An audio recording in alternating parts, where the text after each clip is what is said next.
Hi, my name is Robert Oswald from OswaldSupply.com. In this video, I'm going to show you how to replace an old, broken trash chute door with a brand new trash chute door. So here are some basic safety precautions before we get started. Number one, make sure all doors above and below the floor that you're working on are locked and secured. Number two, make sure the compactor is off. In the event that you drop a tool, you'll be able to retrieve it and it won't damage any equipment. Just a few basic tools are required. Getting started. Prop open door. Locate the screws that affix the door to the in-wall sleeve.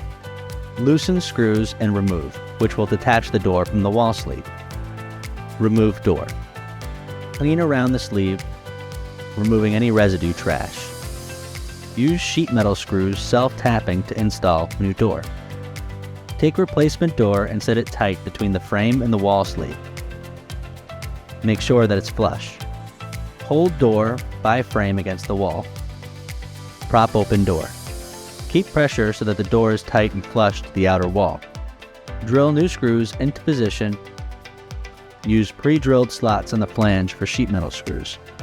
It is important to drill the new holes as far away from the outer wall as possible to keep the door secure and tightly fit to the wall. Check door to ensure that it opens and closes smoothly. Check for spaces between the door and outside wall and caulk for a tight seal. Trash chute door is now installed. All of these parts can be purchased directly online at OswaldSupply.com. They can be found under the trash chute door tab.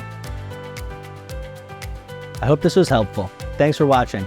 My name is Robert Oswald. For more how-to videos, please visit our website, OswaldSupply.com.